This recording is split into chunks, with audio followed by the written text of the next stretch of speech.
de Deus, a graça e a paz do Senhor Jesus. Que alegria poder retornar a essa casa de oração nesta terça-feira. Muito feliz, grata ao pastor Leonardo, à pastora Cristiane por essa oportunidade, por esse momento que nós vamos ter aqui. E eu trouxe uma palavra da parte do Senhor. Palavra essa que me atravessou em um dia de devocional. Obrigada. E desde o dia que essa palavra passou pelo meu devocional, eu senti no meu espírito que ela era para ser compartilhada aqui. Eu torci tanto para que meu pastor me escalasse para pregar lá na igreja, para eu dar uma treinada, pastor Leonardo, mas não rolou, não fui escalada. Então hoje é a primeira vez aqui para compartilhar esse texto com vocês. Quero convidá-los a abrir 2 Timóteo, capítulo 1. Segunda carta de Paulo a Timóteo, capítulo 1. Me faço acompanhada do meu esposo. Sou grata a Deus pela vida dele. Segunda carta de Paulo a Timóteo, capítulo 1.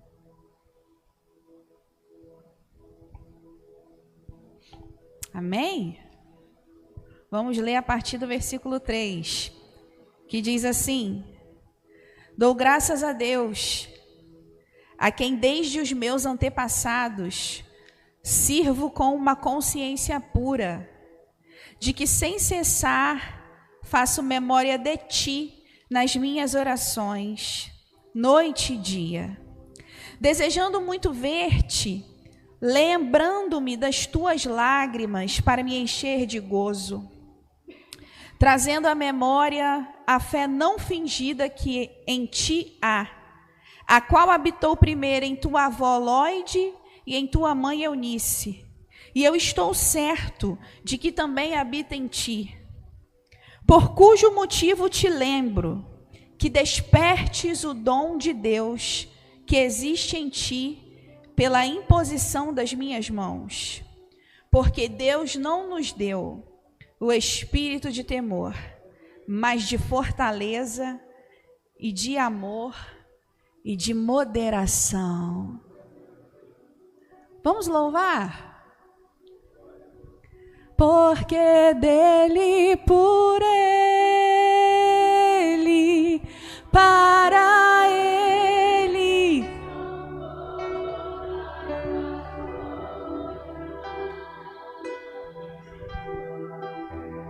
porque dele, por ele,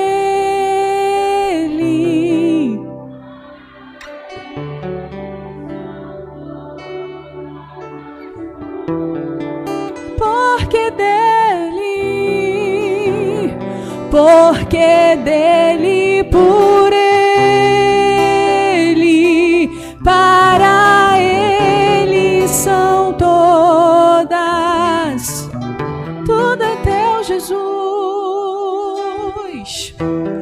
Porque, então recebe Deus nessa noite.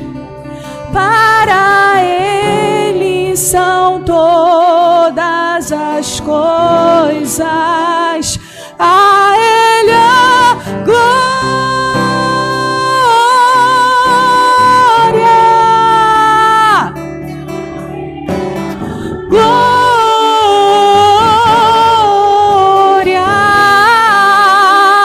a ele a glória para sempre.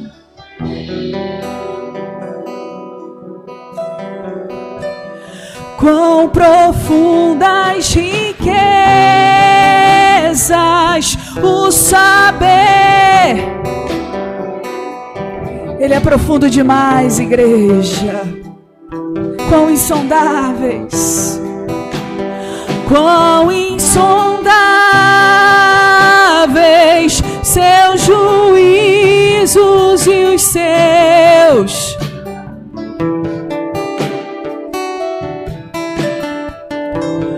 Quão profundas riquezas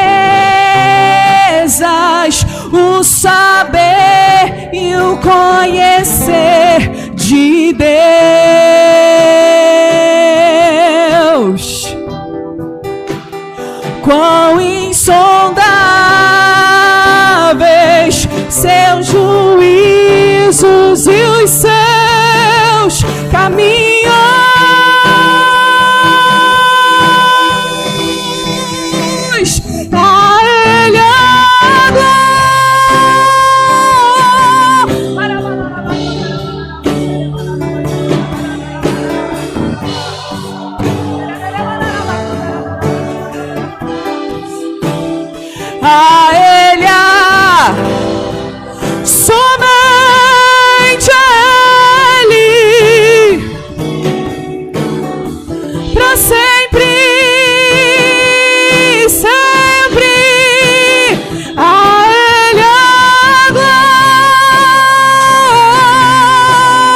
para sempre, sempre.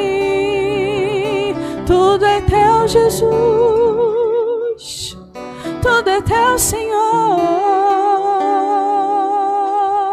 Você tem coragem de entregar tudo a Ele antes desse momento da mensagem?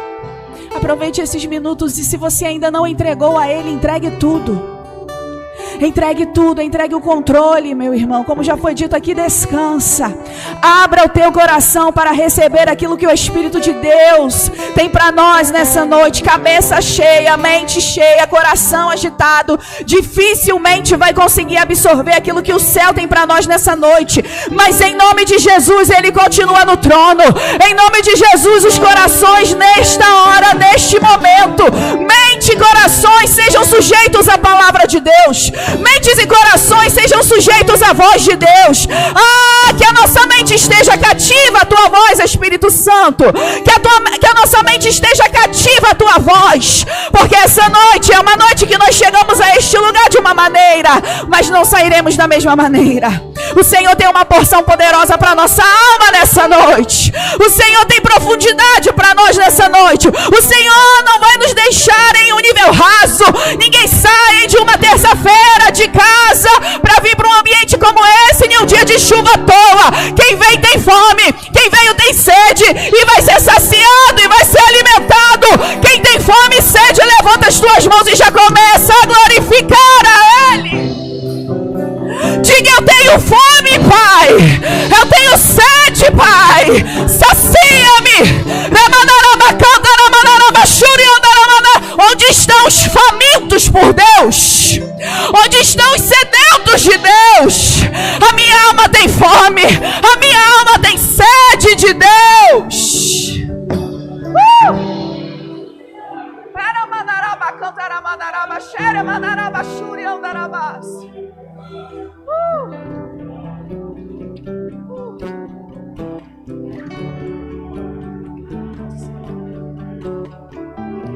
Eu não tenho pressa, Senhor. Não tenho pressa, não temos pressa. Não temos pressa, Jesus. Não temos pressa. Não temos pressa, Jesus. Senhor. Jesus. Glória. Glória.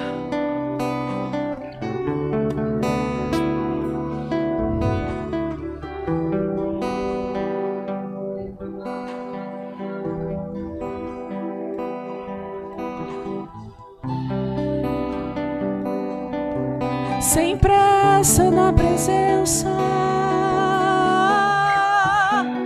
Eu não quero usar o Espírito Santo de Deus, não que eu tenha essa capacidade, mas eu não vim aqui somente para tirar algo de Deus, eu vim aqui entregar.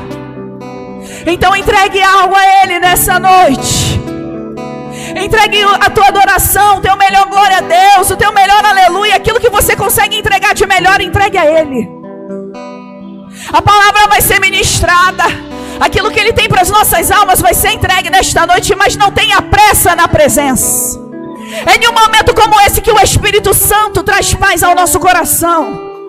É em um momento como esse que Ele alinha as nossas emoções e nos prepara para receber a palavra. Sem pressa na presença.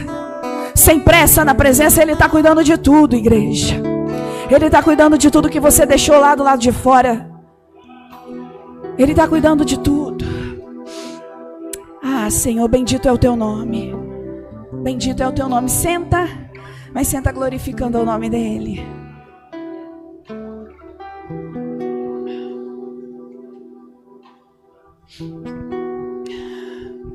Oh glória, eu sinto graça de Deus aqui nessa noite. Quantos estão sentindo a presença do doce amigo Espírito Santo? Irmãos, o texto que nós acabamos de ler é o texto de uma carta que o apóstolo Paulo escreveu para o seu discípulo Timóteo.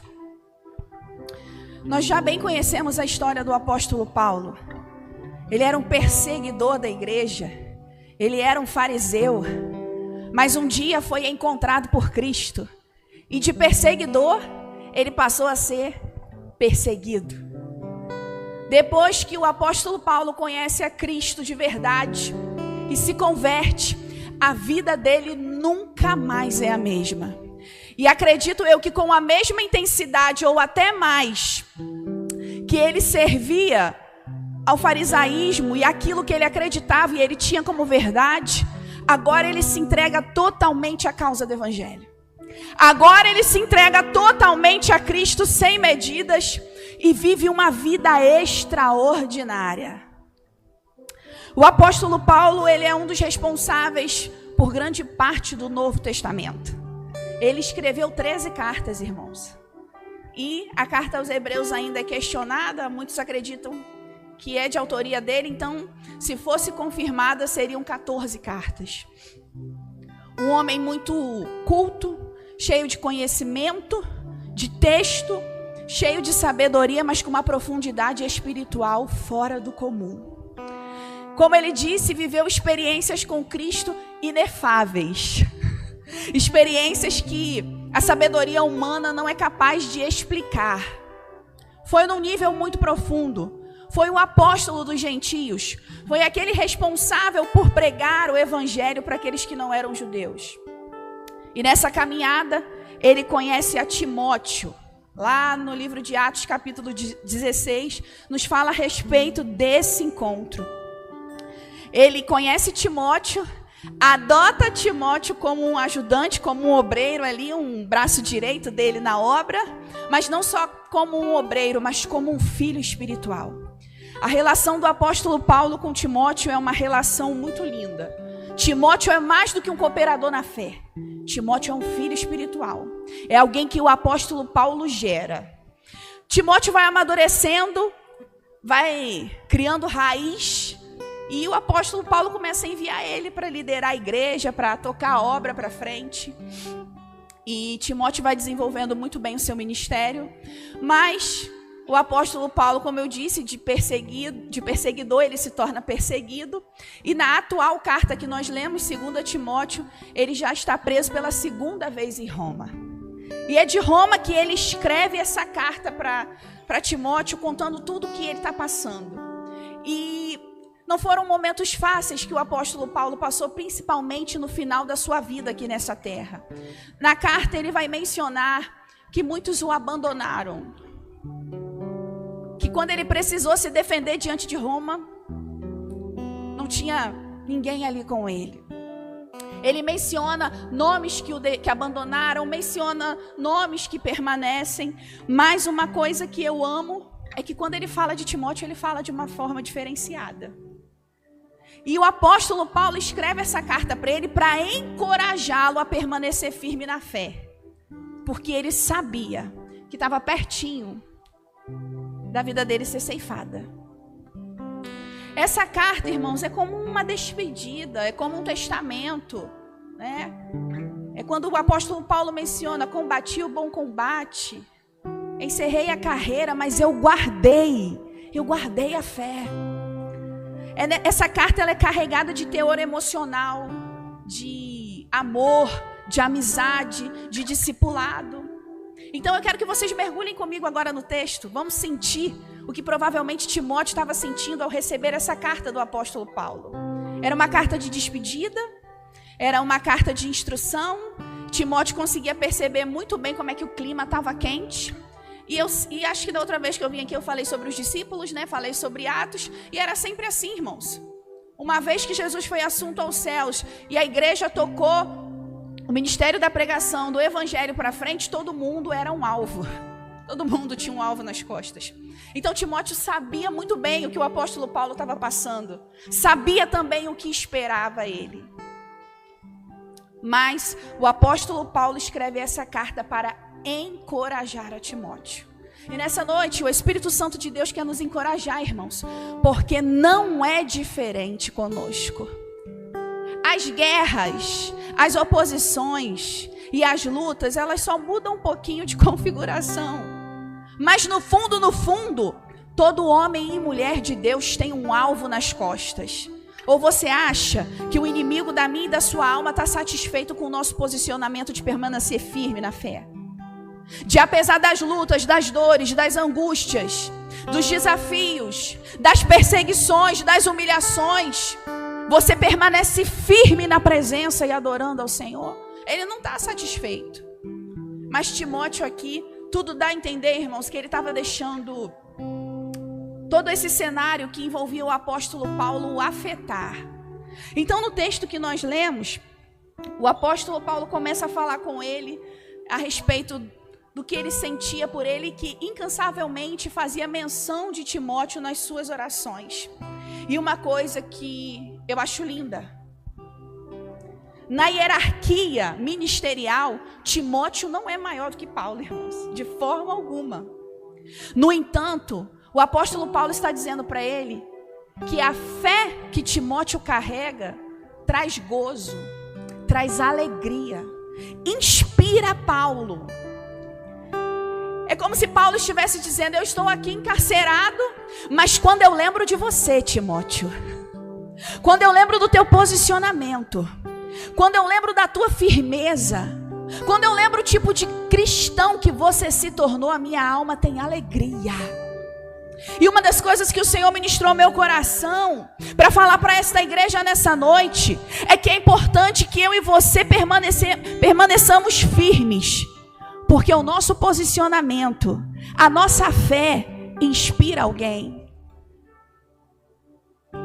Você pode achar que você é pequeno, que ninguém está te observando, que existem pessoas muito mais importantes dentro da igreja, ou no seu círculo social, ou na tua família. Mas Deus me manda dizer aqui nesta noite: a tua fé perseverante, a tua fé firme no Senhor, o teu posicionamento de não negociar princípios e a verdade do Evangelho está inspirando alguém, está encorajando alguém. Então nesta noite, em nome de Jesus, rebanho precioso, escute uma coisa: tua fé é importante, teu testemunho é importante, teu posicionamento é importante. Enquanto Paulo estava na prisão, ao lembrar do seu filho na fé, do seu discípulo Timóteo, o coração dele era encorajado, o coração dele era consolado. Então entenda uma coisa, é um recado para esta igreja compreender que muitas vezes a gente foca na liderança, porque a liderança tem que entregar muito, porque a liderança realmente tem uma grande responsabilidade. Mas eu quero te dizer que em momentos difíceis eu tenho plena convicção de que os pastores dessa casa trazem à memória pessoas que entraram aqui como nada, vazio, mergulhado no pecado, destruído, e de repente, pelo poder da palavra de Deus, pelo poder do Evangelho, pelo trabalho desenvolvido nessa casa de oração, nasce de novo, tem a vida transformada e de um lixo, porque é assim que o diabo trata, vai ao luxo para a honra e para a glória de Deus. Escute uma coisa, igreja metodista de Boa Esperança: enquanto vocês perseveram, enquanto vocês lutam, enquanto vocês guerreiam adorando, vocês estão nutrindo a alma dos pastores de vocês.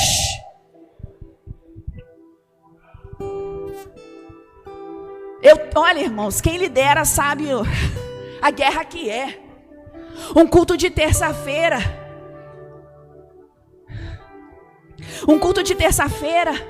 a liderança sai de casa, os obreiros escalados estão com aquela expectativa de servir, de tocar o violão, de tocar o teclado, de ver a glória de Deus descer. Cada membro que passa por aquela porta é mais um motivo para seguir.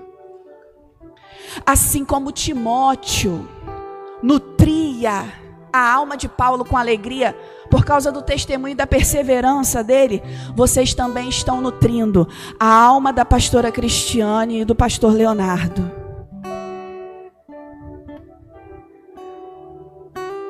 Cada avanço na fé,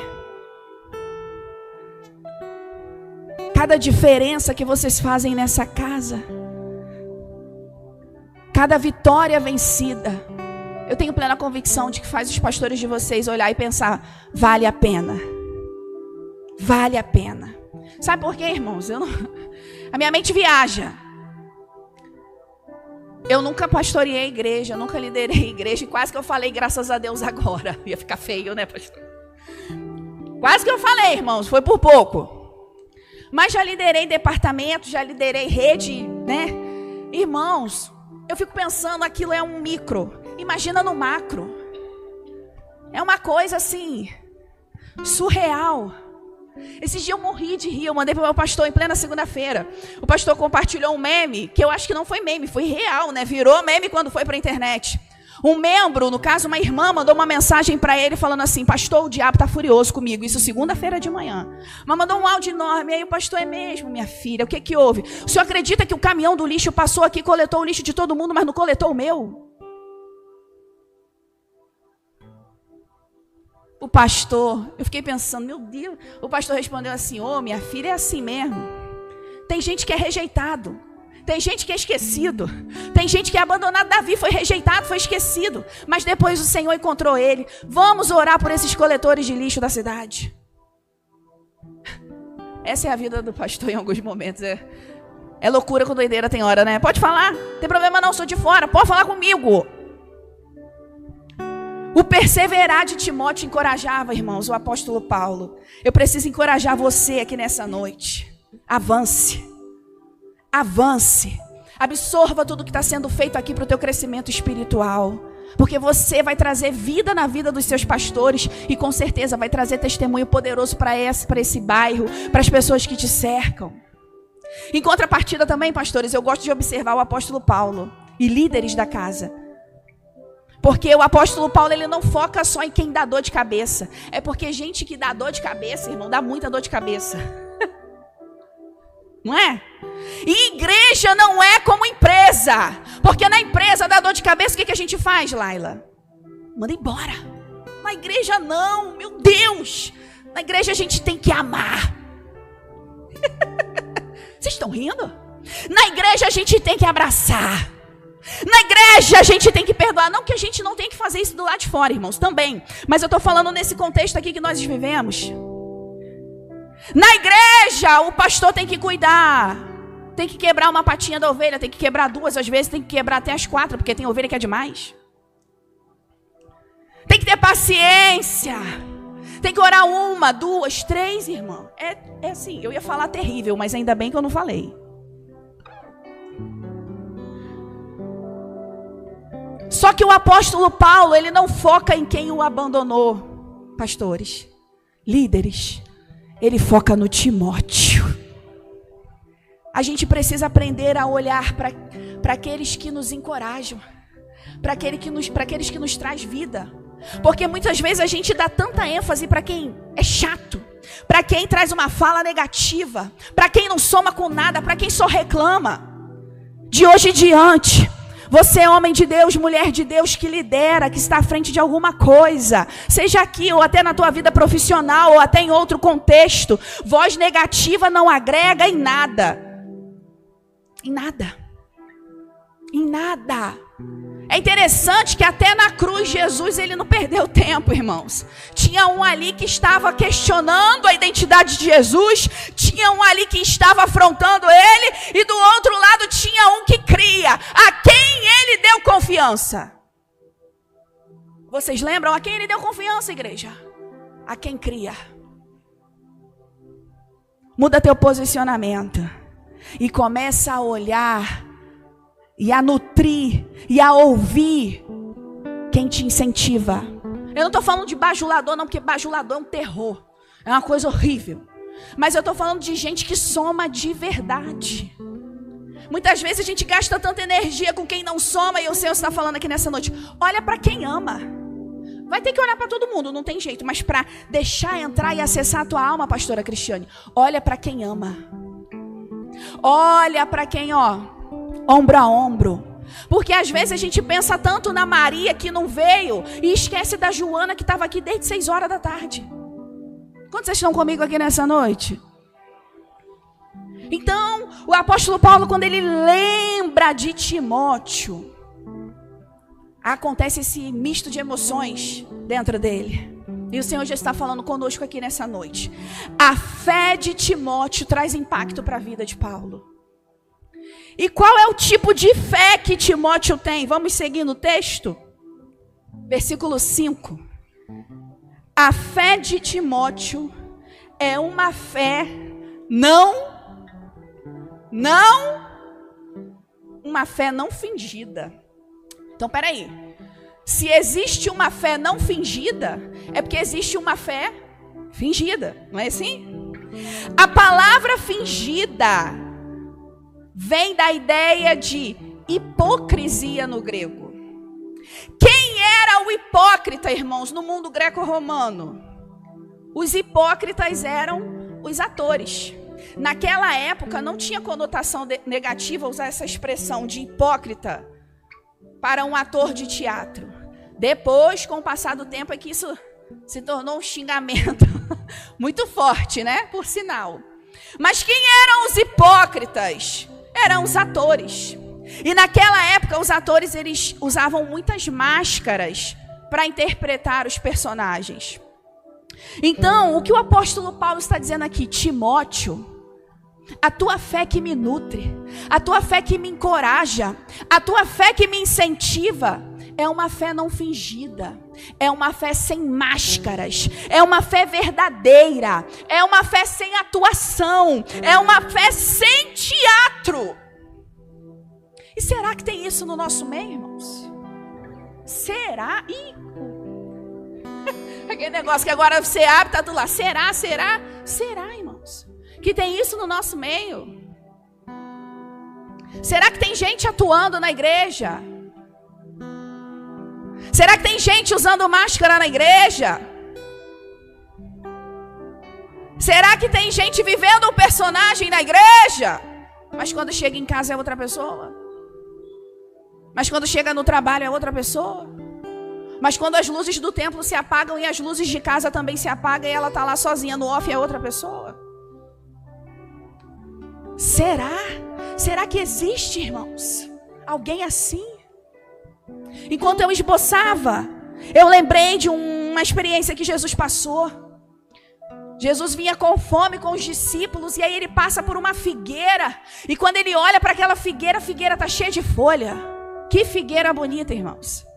E na Palestina, era comum que se uma figueira tivesse folhas, é porque provavelmente antes alguns frutos pequenos já surgiram nela. Quando Jesus vai até aquela figueira e procura fruto, não tem. Era só aparência. Era engano. Era uma falsa expectativa de fruto. Mas ali não tinha nada de aproveitável. Não tinha nada para matar a fome de Jesus. Aí Jesus lança uma palavra para aquela figueira. Nunca mais alguém coma fruto de ti. E no outro dia, quando ele e os discípulos passam por ela, a figueira está o quê, irmãos? O problema foi porque Jesus ficou com fome? Vocês acham que foi porque Jesus ficou com fome? Não. O problema foi a falsa expectativa de ser uma árvore frutífera. A hipocrisia. A aparência. Irmãos, a gente precisa olhar para a nossa vida nessa noite. E quando eu falo a gente, eu estou falando a gente mesmo. Eu me incluo. Eu estou aqui só como uma mensageira compartilhando aquilo que o Senhor trouxe ao meu coração. Olha para o estilo de vida que você está vivendo no dia de hoje. É debaixo da cobertura do sangue de Jesus que eu falo isso. Olha para o tipo de vida cristã que você está vivendo. Cuidado para você não ter criado um personagem. Porque os personagens podem enganar muitas pessoas, só não enganam ao eterno. A gente não precisa criar expectativa nenhuma em Jesus, irmãos. Jesus já sabe quem nós somos. Jesus já sabe o que a gente carrega. É muito melhor nós entrarmos por essas portas, nesse lugar de adoração, com a alma rasgada e dizer: Jesus, limpa o meu coração. Porque ultimamente eu não tenho sido uma boa pessoa. Limpa a minha alma, limpa a minha boca, limpa os meus pensamentos. Porque eu não tenho conseguido seguir firme. Do que você entrar por essas portas e fingir que está tudo bem. Jesus não suporta expectativa falsa. Ele gosta dos verdadeiros, irmãos. Seja verdadeiro com o Senhor. Vamos nessa noite, com todo o carinho e respeito que eu tenho por essa igreja, mas eu sou fiel ao que o Senhor ministrou ao meu coração. Tira as máscaras. Se a mão... Meu Deus. Se a mão de Deus sair da sua cabeça, a tua vergonha é exposta. É porque tem gente, irmão, que peca e acha que está tudo bem, que não vai acontecer nada. Mas sabe por quê que não aconteceu nada ainda? Porque o Eterno está tendo misericórdia da tua alma. Ele não quer te expor. Ele não quer fazer você passar uma vergonha. Ele quer que lá no secreto você se acerte com Ele, seja curada e viva na presença dEle. Estão entendendo? Não perde o temor, não. Ah, Senhor, me cobre nessa noite. Não perde o temor, não, meu irmão. Não perde o temor, não, minha irmã. Porque com Deus a gente não brinca. Essa semana difícil, semana de guerra, não, semana passada, semana de guerra, né? Porque essa semana já é uma outra semana. No sábado eu já não estava aguentando mais. E eu falando, Senhor, mas que treinamento é esse, meu Pai? Por que o treinamento tem que ser tão hard assim, nível hard, tão pesado? Por que as coisas têm que ser assim? Eu pergunto, irmãos. Eu sei que a gente prega que não é para perguntar o porquê. A gente fala que não é para perguntar o para quê. Mas tem dia que eu pergunto por quê, para quê. Eu faço uma lista, eu choro mesmo. Ele é meu pai. Se eu não tenho liberdade de falar com meu pai, eu vou falar com quem? Se eu não tenho liberdade de desabafar com meu pai, eu vou desabafar com quem? Eu vou confiar em quem? E eu, Jesus, porque o treinamento está sendo tão pesado. E ele falava ao meu coração, filha, porque as coisas que eu vou entregar na sua mão exigem fidelidade. E eu não quero que você se corrompa lá na frente. Então entenda uma coisa nessa noite. Mesmo que esteja difícil, mesmo que a guerra esteja travada, suporta, tá? Fica na posição. Fica firme. Alguém precisa ouvir isso nessa noite e deixar acessar o teu coração. Fica firme, não negocia. O diabo vai procurar uma solução rápida para você. Deus está falando. O diabo vai tentar dar um jeito de resolver o teu problema rapidamente, uma solução fácil. Mas é uma solução que o céu não chancela, o céu não aprova. Fica na prova, meu irmão. Porque o bom da prova é ser aprovado. O bom da prova é você sentar ali, na sala de aula e fazer. Escrever, pagar o preço de estudar, suportar e quando sair de lá receber a nota do professor, aprovado, aprovada. Agora quem se levanta da sala de aula no meio da prova e abandona, não tem mérito algum. Não tem desfecho nenhum. Então, em nome de Jesus, vamos tirar as nossas máscaras nesta noite. Não tem super-homem aqui. Não tem super-mulher aqui. Tem homens e mulheres de Deus que estão sendo atacados, travando guerras terríveis. É isso.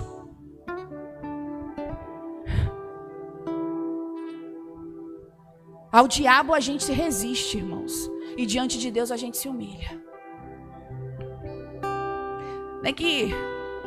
Como é que é aquele texto mesmo? É quem se humilha. Não é o humilhado que vai ser exaltado. É quem se humilha. Se humilha. Desce. Desce. Desce ali, na olaria, como a gente gosta de dizer. E deixa o oleiro moldar o barro que é a tua vida. O vaso que é a tua vida. Eu quero ser, irmãos, um vaso novo.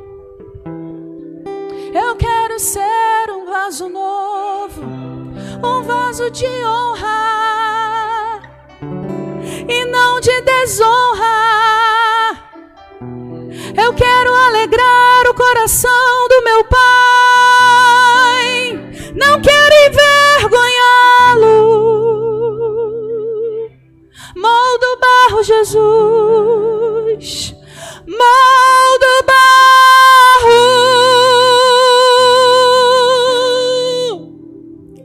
Pode desfazer esse vaso rachado.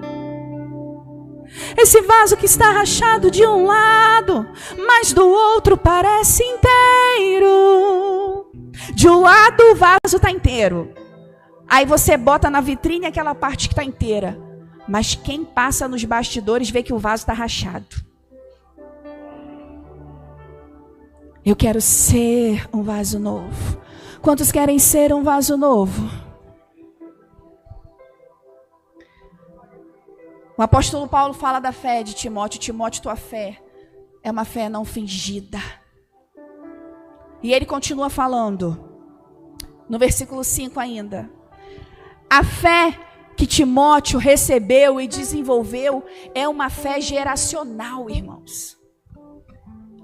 Essa fé que Timóteo recebeu e desenvolveu era fruto de um legado. Não começou em Timóteo. Timóteo era filho de uma mãe judia e de um pai grego. O pai dele não observava a religião judaica, irmãos. Então fica muito claro pelo texto, conforme o próprio apóstolo diz, que quem inseriu essa fé, quem semeou, quem enraizou essa fé não fingida no coração de Timóteo, foi a sua avó, Lloyd, e a sua mãe, Eunice.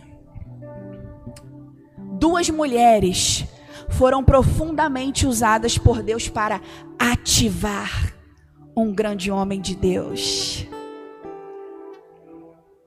Essa fé que Timóteo recebeu, irmãos, é uma fé que é fruto de relacionamento familiar. Na casa de Timóteo nem todo mundo cria, mas tinha alguém que acreditava. E isso fala muito conosco, porque talvez na tua casa você é o único que acredita, mas eu posso te dizer uma coisa, você com Deus é suficiente. A fé que Timóteo carregava não começou com ele. Foi uma semente plantada ali por duas mulheres da sua família. Pela sua avó e pela sua mãe. E a gente não pode se deixar enganar nessa noite, irmãos. O lar, a casa, a família é um dos lugares mais importantes para a ativação de uma fé não fingida. É na intimidade, é no secreto, é de portas fechadas, é o olho no olho, é ali na mesa em uma refeição que a fé deixa de ser um discurso e se torna uma realidade. É nos problemas que uma família atravessa, são nas adversidades, nas dificuldades que uma família atravessa e permanece firme na presença do Senhor, que uma fé não fingida passa de ser um discurso e vai para uma realidade que produz raiz e frutos, e produz uma árvore frutífera que frutifica muito. Irmãos, não vamos nos enganar, irmãos. É quantas vezes que a gente vem para a igreja? São quantas horas da nossa semana que a gente passa na igreja? E a gente vai colocar toda a nossa expectativa de que a gente vai desenvolver uma fé não fingida só vivendo essa fé na igreja? Impossível. É em casa, é no lar, é na família, é nas demandas que a gente atravessa. Dentro de quatro paredes e de portas fechadas.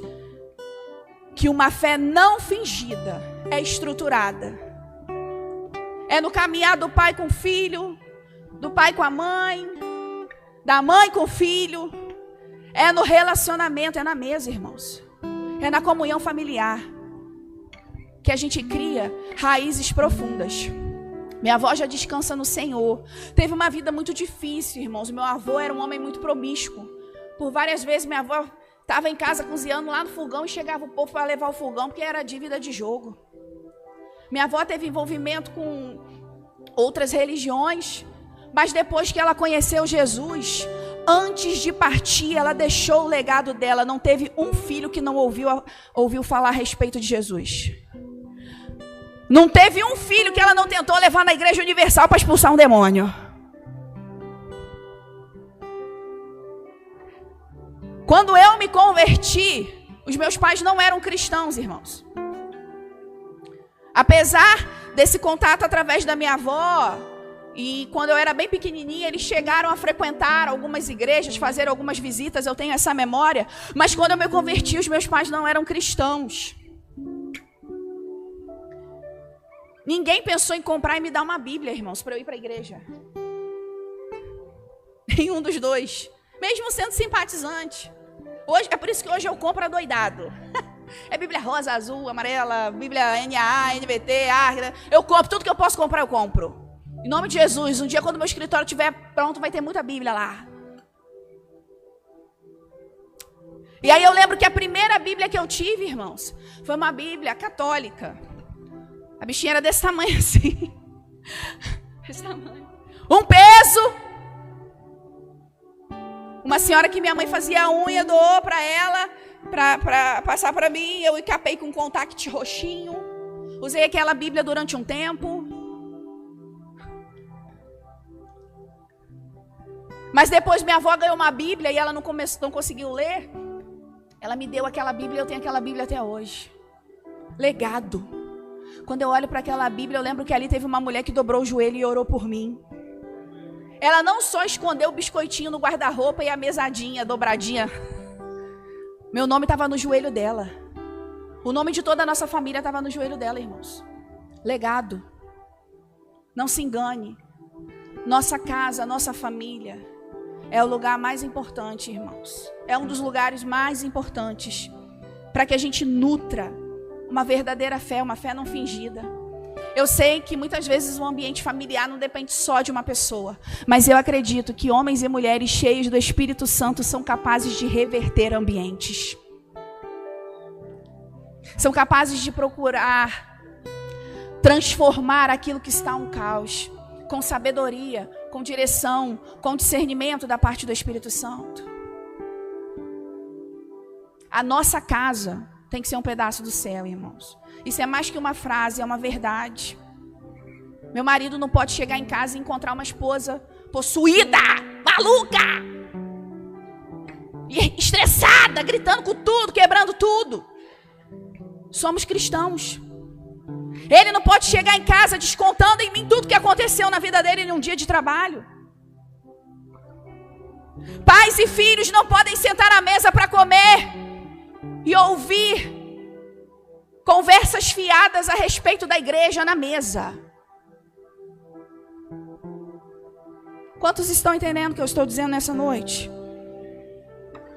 Não é assim que se nutre uma fé não fingida. Não é assim que a gente vai formar grandes homens e mulheres de Deus. Em nome de Jesus eu quero profetizar sobre a mim e sobre a tua casa, que a nossa casa é uma casa de bênção, que a nossa casa é uma casa cheia do Espírito Santo, que na nossa casa estão sendo formados homens e mulheres que amam a Jesus, homens e mulheres que amam o Evangelho, homens e mulheres que querem pregar e anunciar as boas novas, homens e mulheres que amam ao próximo, homens e mulheres que amam a igreja, homens e mulheres que decidem perseverar na verdade. A minha casa não é uma casa de desonra, a tua casa não é uma casa de desonra, na minha casa nem na tua casa, em nome de Jesus, haverá palavras malditas, palavras infrutíferas, sementes estragadas, na minha e na tua casa, a vida de Deus, a vida de Deus é na minha e na tua casa, e quem acredita receba, que estão sendo formados os próximos pastores, as próximas pastoras, os próximos missionários, as próximas missionárias, os próximos ministros de louvor. É na minha casa, é na tua casa, irmãos, que estão sendo formados grandes homens e mulheres de Deus.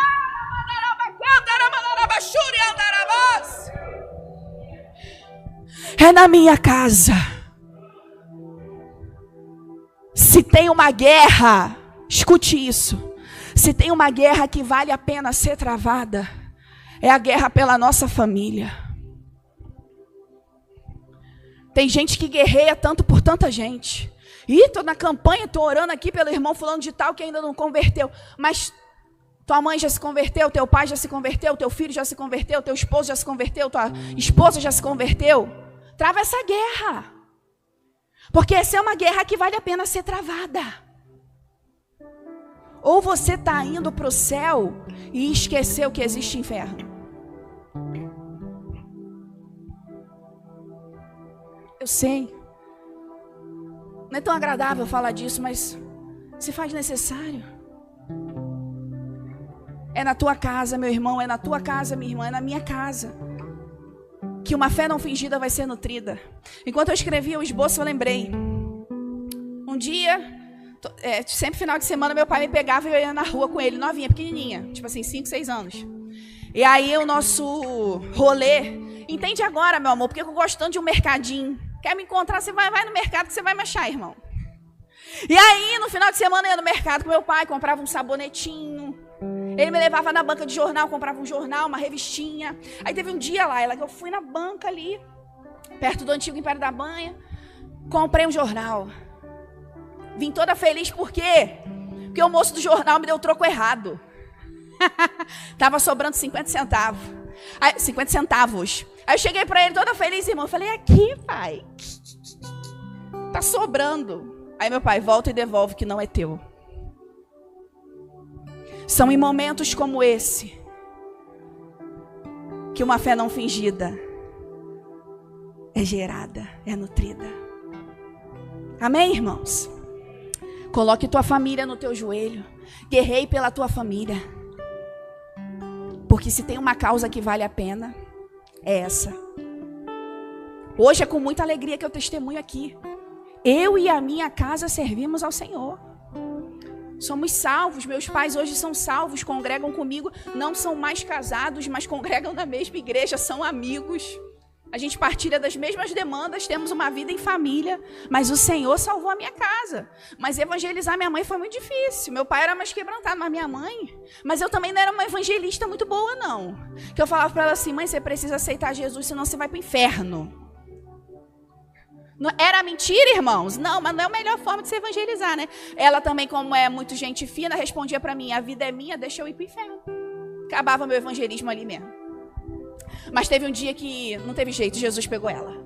E eu quero profetizar que vai chegar um dia para esse parente, para esse familiar seu que tem um coração tão duro que não tem jeito. Jesus vai pegar ele. Jesus vai pegar ela. E você vai ter a alegria de celebrar este dia. Aleluia! Quem acredita, recebe e glorifica o nome daquele que tem poder para fazer.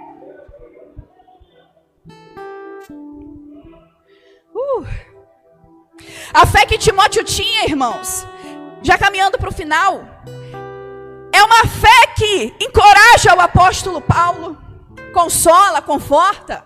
É uma fé não fingida, uma fé real, verdadeira, limpa, transparente. É uma fé que é fruto de um legado e deixa um legado, porque olha só, estamos nós hoje aqui falando da fé de quem? Eu quero profetizar que as próximas gerações, se Jesus não tiver voltado, irmãos, vai falar da minha e da tua fé. Vai falar da nossa perseverança. Vai falar do nosso amor por Jesus. E é por causa desse tipo de fé que o apóstolo Paulo fala algo tremendo para Timóteo. Versículo 6. Por cujo motivo te lembro que despertes o dom de Deus que existe em... O apóstolo Paulo está falando o seguinte, Timóteo, olha a fé que você carrega, homem, com as minhas palavras, irmãos. Olha a fé que você carrega. Olha o homem de Deus que você é. Mas eu preciso te dizer uma coisa, Timóteo. Desperta o dom que há em ti. Quando nós vamos para o original, irmãos, despertar quer dizer reavivar, acender novamente. Escuta isso, manter a brasa acesa. E o dom é o quê? É aquilo que é resultado da graça. Capacitação concedida gratuitamente por Deus. O que o apóstolo Paulo está falando para Timóteo? Timóteo, mantenha a chama acesa daquela capacitação que o Espírito já liberou sobre a tua vida. Tu tem uma história, tu tem uma fé, tu tem uma caminhada. Tu não pode deixar tua fé, o dom que Deus liberou sobre você, a capacitação, aquilo que Ele te revestiu, apagar, não. Timóteo, desperta. Põe lenha nessa brasa. Não está dizendo que Deus vai descer, vai enviar um anjo, que o Espírito Santo vai fazer. Quem é responsável por despertar o dom, por manter a chama acesa, por manter a brasa queimando, somos nós. Isso lembra muito, irmãos, do serviço do sacerdote no Antigo Testamento. Ele era responsável por manter o fogo aceso no altar do holocausto. Todo dia ele ia lá e fazia o quê? Retirava as cinzas queimadas, que não prestavam mais para nada, colocava a lenha e mantinha o fogo aceso. No Novo Testamento, irmãos, todos nós somos sacerdotes. E como o apóstolo Paulo está falando aqui para Timóteo, é minha e é sua responsabilidade manter o fogo do altar do nosso coração aceso. Jesus me trouxe aqui nessa noite para te lembrar de tirar as cinzas. Cinzas fala sobre passado, aquilo que queimou e já não serve para mais nada. Tira as cinzas, limpa o altar. Abre mão da mágoa, abre mão da experiência negativa, abre mão da saudade que você tinha de algumas coisas que o Espírito Santo não tem mais saudade, que você pratique, que você viva. Abra mão desse passado, abra mão daquilo que não presta para mais nada. Limpa, limpa, limpa, limpa, limpa o altar do teu coração e coloca a lenha nova.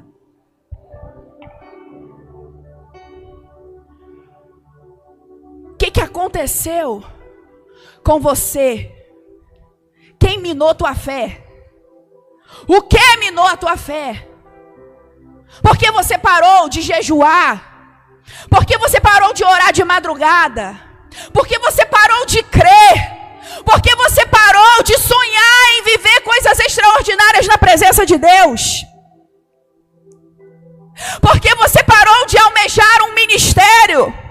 Por que você parou de desejar as coisas de Deus? As pessoas gostam de falar do primeiro amor, né? Então vamos usar o primeiro amor. Cadê teu primeiro amor? Cadê aquela chama? Cadê aquela brasa que tu fazia tudo por Jesus? Ah, vamos lavar a igreja, eu vou por causa de Jesus. Ah, vamos subir um monte, eu vou porque eu quero Jesus. Ah, vai ter 7 dias de culto, eu vou porque eu quero Jesus. Eu quero vê-lo, eu quero conhecê-lo, eu quero me aprofundar. Eu quero sair da superficialidade. Quem minou o teu primeiro amor? O que apagou as tuas brasas? Em nome de Jesus, nessa noite, o Espírito Santo está nos trazendo essa palavra para tomarmos consciência que não vai ser ninguém que vai fazer isso no nosso lugar. Nós precisamos despertar o dom. Já foi liberado. Timóteo já havia sido capacitado. Timóteo já havia recebido da parte de Deus. Mas as tribulações, a angústia, o cenário tão difícil que estavam cercando, estava ameaçando o fogo que havia no peito dele, de amor a Jesus e a fé e ao Evangelho. O apóstolo Paulo continua: Timóteo, desperta o dom que há em ti, sabe por quê? Porque Deus não nos deu espírito de temor. Esse medo aqui, irmãos, não é um medo que a gente lida no cotidiano, que é um medo que até nos protege. Esse temor, esse medo aqui é um medo paralisante. É covardia, é timidez. O apóstolo Paulo está falando para Timóteo: Timóteo, essa covardia, esse medo que está assolando o teu coração, não é o eterno que te deu, não, está vindo de outra fonte. Repreende, em nome de Jesus, nessa noite, todo medo, toda covardia, toda timidez. Que essa noite seja um desatado ao Espírito Santo sobre as nossas vidas. Que Ele desça nos encorajando de maneira extraordinária e que nenhum nível de medo nos aprisione. Ele continua falando: Timóteo, o que o Senhor nos deu é um espírito de fortaleza, de amor e de moderação. Fortaleza, irmãos, é poder de Deus. Quando a gente vai para o Novo Testamento, tem mais ou menos 120 menções dessa palavra. E ela vai apontar para o poder do Espírito Santo, para a realização de milagres, para a capacitação do crente. Então, o que o apóstolo Paulo está dizendo? Deus já te encheu, Timóteo. E tem gente aqui nessa noite que já foi cheia. Tem gente aqui nessa noite que já recebeu capacitação do alto de forma extraordinária, mas alguma coisa te travou. Alguma coisa te aprisionou. Alguma coisa te impediu de fluir no Espírito. Quem sabe algum dia em um culto aqui mesmo, um dos seus pastores impôs a mão sobre a tua cabeça, liberou uma palavra e falou: você vai fluir, você vai avançar, Deus vai te usar de maneira sobrenatural. E de repente um dia você se viu sentado na cadeira, amordaçado e amarrado. Mas eu dou uma ordem em nome de Jesus nessa noite: toda mordaça espiritual vai cair agora. Que os profetas e as profetisas sejam ativados nessa noite, com coragem, com ousadia, para profetizarem e para anunciarem o reino de Deus. O apóstolo Paulo continua dizendo: ele também nos deu espírito de amor, irmão. Sabe por quê? Sem amor nada disso acontece. Estamos vivendo essa realidade aqui porque um dia Deus amou o mundo e entregou seu Filho. E tudo que fazemos em prol do Evangelho é por amor. É pela salvação de vidas. Se não for por amor, é pelo que então? Autopromoção? Exibicionismo? Paulo está falando, ele te deu poder. Ele te deu amor. E ele te deu moderação. Equilíbrio. Domínio próprio. Autogoverno. Você consegue perceber como em Cristo, nós somos poderosos, irmãos? Porque tem gente andando tão cabisbaixo. Porque tem gente andando assim, ó, encurvado, vivendo uma vida medíocre, mediana, quando poderia estar vivendo a plenitude de Deus, porque não sabe quem é. Mas nessa noite o Senhor te trouxe aqui para restaurar a tua identidade e te lembrar que tu é filho, tu é filha. O dom foi liberado sobre a tua vida. Há poder de Deus sobre a tua cabeça, há amor sobre a tua cabeça, há equilíbrio, há moderação, há autogoverno sobre a tua cabeça. Avance, igreja! Reage! Quero te convidar nessa noite a se colocar de pé. O ministério pode ministrar. Pode me ajudar. Queridos, o que eu aprendo nessa noite? Aleluia. Não se distraia. Não se distraia em nome de Jesus. O Senhor está dizendo para mim e para você: Ele te deu condições. Ele te ungiu, Ele te escolheu, Ele te separou, Ele te capacitou. Volta a colocar lenha nesse altar. Volta a colocar lenha nesse altar. Essa palavra nessa noite, irmãos, o tema que eu dei para ela foi, sabe qual? O título: Por uma fé não fingida e um coração em chamas. Você pode dizer isso? Por uma fé não fingida e um coração em chamas. Se não for para viver assim, de que vale viver a vida? Deus me livre de ser um cristão água de salsicha. Deus me livre de ser um cristão mais ou menos. Não dá, irmãos. É como diz aquele louvor: quem já entrou no Santo dos Santos, quem já viveu coisas extraordinárias, não sabe viver em outra dimensão. Não sabe viver em outro lugar. E por mais que esteja perdido, e por mais que a brasa esteja fraquinha, lá no fundo ainda clama pela glória. Lá no fundo ainda clama pelo extraordinário. Lá no fundo ainda clama por uma vida profunda em Deus. Deus conta comigo e com você. Deus conta com os Timóteos desse tempo. Homens e mulheres que estão dispostos a viver uma fé não fingida e ter um coração em chamas. Tem Timóteo aqui nessa noite? Tem Timóteo aqui nessa noite? Quero te convidar ao altar.